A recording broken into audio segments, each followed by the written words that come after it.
Hello friends, welcome to the new episode of my channel I Prince. এই ভিডিওতে বেশ কয়েকটা আপডেট দেবো তোমাদেরকে এবং প্রত্যেকটা আপডেটে কিন্তু দারুণ কিছু এবং তার সঙ্গে সঙ্গে একটা ট্রেলার নিয়েও কথা বলবো। তো একদম প্রথমে তোমাদেরকে টলিউডের একটা লেটেস্ট আপডেট তোমাদেরকে দিই। তো আমাদের একসময়ের খুবই প্রিয় একটা জুটি ছিল সোহম মিমি জুটি। এই জুটিটি পরপর বেশ কয়েকটা কাজ করেছিল, আমাদের খুবই পছন্দের একটা জুটি হয়ে উঠেছিল।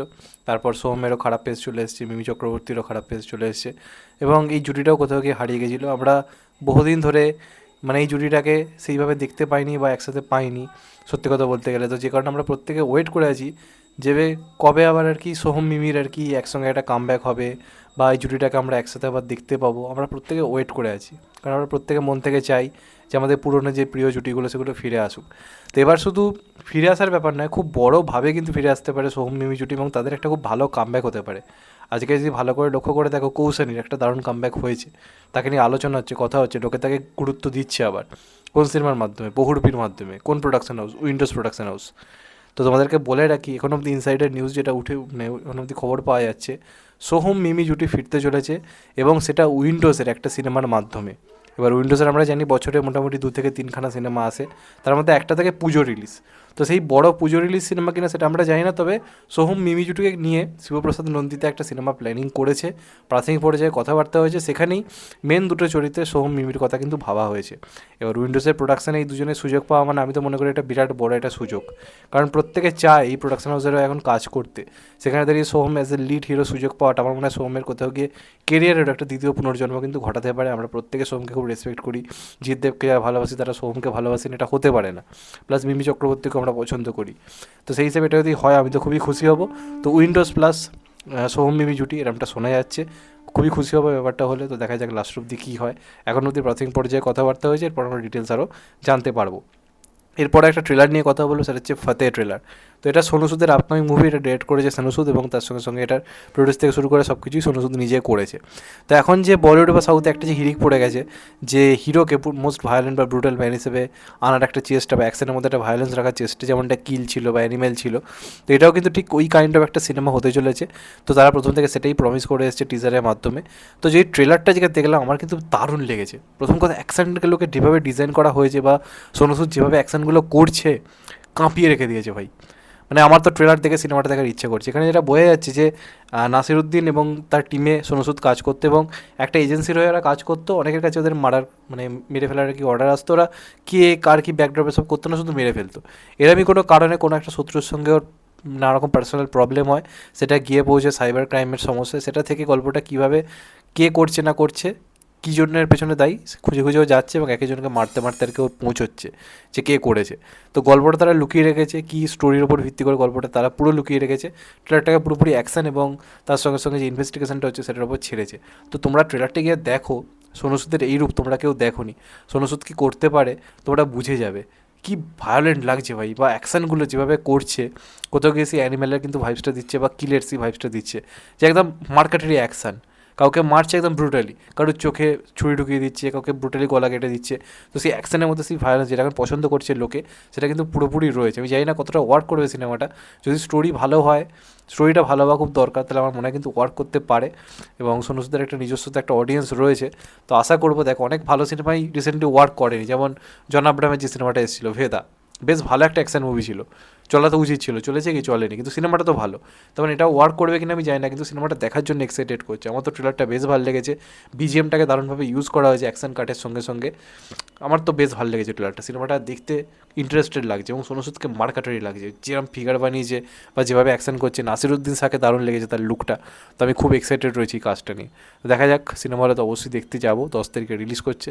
তোমাদের কেমন লাগছে ট্রেলারটা অবশ্যই জানো, আর না দেখে থাকলে জি স্টুডিওস চ্যানেলে যাও, সেখানে অ্যাভেলেবেল রয়েছে। এর পরবর্তী আপডেটটা ওয়ার টুকে কেন্দ্র করে, ওয়ার টু রিলেটেড বড় আপডেট উঠে এসছে।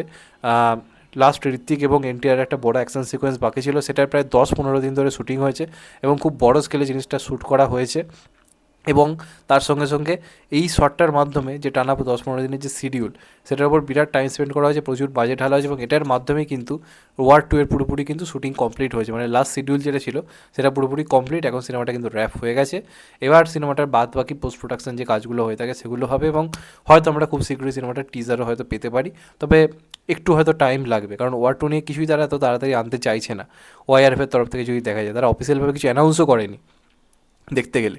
তো তারা পুরো হাইপটা এখন লুকিয়ে রাখতে চাইছে, সিনেমা রিলিজের আগে করে তার হাইপটা আনতে চাইছে।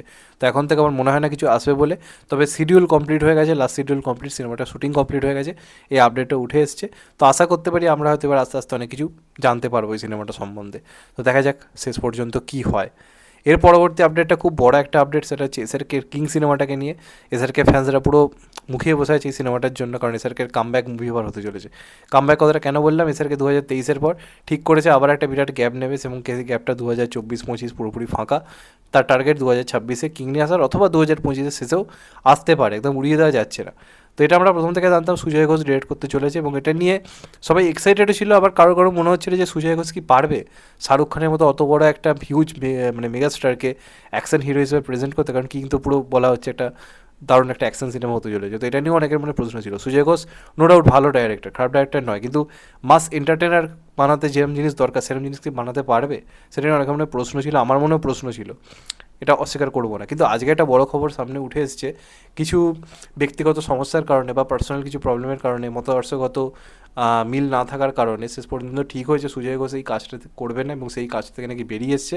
এবং এই সিনেমাটা ডিরেক্ট করার পুরো দায়িত্ব নিয়েছে সিদ্ধার্থ আনন্দ। এবং আমরা পাঠানের পর আরও একবার শাহরুখ খান এবং সিদ্ধার্থ আনন্দের জুটি পেতে চলেছি, এবং এটা আমি মনে করি খুব ভালো সিদ্ধান্ত। কারণ কিং যেভাবে প্রেজেন্ট করার কথা ভাবা হচ্ছে, আগে এসআর ক্যারেক্টার সিনেমাটা একটা সাইড ক্যারেক্টার করার কথা ছিল, সুহানা খানকে সিনেমাটায় মেন লিড হিসেবে আনার প্ল্যান ছিল। এখন কিন্তু অঙ্ক পুরো পল্টে গেছে, এখন এই সিনেমার মেন হয়ে গেছে শাহরুখ খানের ক্যারেক্টারটা, সুহানার ক্যারেক্টারটা সাইড হয়ে গেছে। এবং এই জিনিসটাকে প্রেজেন্ট করতে গেলে সুজয় ঘোষের থেকে আমি যে কোনো দিন বলতে পারি সিদ্ধার্থ আনন্দ একটা বড় নাম, সে অ্যাকশন হিরোকে প্রেজেন্ট করতে জানে, সেটা ঋত্বিক হোক, সেটা শাহরুখ হোক, বা সেটা সলমান হোক, বা অক্ষয় হোক। মানে একটা এমন পরিচালক না পারে হিরোকে প্রেজেন্ট করতে, এবং শাহরুখ খানকে কীভাবে প্রেজেন্ট করেছিল আমরা সবাই দেখেছি। অন্তত বলিউডের যারা ডিরেক্টর তাদের কথা আমি যদি ভেবে বলি, এই মুহূর্তে দাঁড়িয়ে টেকনিক্যাল দিক বা সব দিক থেকে অনেক স্মার্ট একজন ডিরেক্টর। তো কিংয়ের মতো সিনেমা তো মনে হয় সিদ্ধার্থেরই ডিরেক্ট করা উচিত, এবং এটা একটা ভালো সিদ্ধান্ত। আমি তো খুবই খুশি হলাম, আমি তো বলবো হিতে বিপরীত হলো। আমি তো ব্যক্তিগত, আমি ছোটো করছি না সুজয় ঘোষকে, ব্যাপারটা হচ্ছে কি সবার দ্বারা সবটা হয় না। হয়তো সুজয় ঘোষ একভাবে ভাবছে, শাহরুখ খান সেটাকে চাইছে মাস এন্টারটেনার হিসেবে আনতে, সেটা হয়তো সিদ্ধান্তের মাধ্যমে জিনিসটা ক্র্যাক করছে, সেই কারণে হয়তো সিদ্ধান্তটা নেওয়া হয়েছে। এবং আমি বলবো খুব ভালো সিদ্ধান্ত। শাহরুখ খানের কামব্যাক বলে কথা, আবার 2 বছর পরে, তো তখন তাকে লোকে আবার দেখবে একটা গ্যাপের পরে বিরাট বড় কিছুই আনতে হবে, এবং সেটা প্রেজেন্ট করতে সিদ্ধান্ত পারেই নি, কোনো সন্দেহ আমার জানি কারোর মনেই নেই। তো দেখা যাক লাস্ট অব্দি কী হয়। এটাই কিং রিলেটেড বড় আপডেট উঠে এসছে। চাইবো মন থেকে সিনেমাটা 2025 আসুক, কারণ শাহরুখ খানের জন্য আর ওয়েট করতে ভালো লাগছে না। 2023-এ যে খেলাটা দেখিয়েছে সারা বছর ধরে, আবার এখন 2 বছর শাহরুখ খানহীন, ভাবতেই খারাপ লাগছে। তো দেখা যাক লাস্ট অব্দি কী হয়। তোমাদের এটা নিয়ে কী মতামত কমেন্টে জানিও। চ্যানেলটা নতুন হলে চ্যানেলটা সাবস্ক্রাইব করে দিও, and get the bell icon. ভালো থেকো সবাই, টেক কেয়ার, নমস্কার, আবার দেখা হবে। এখন তো বাই, সবাই ভালো থেকো, সুস্থ থেকো, নমস্কার, টেক কেয়ার, আবার দেখা হবে, ভালো থেকো।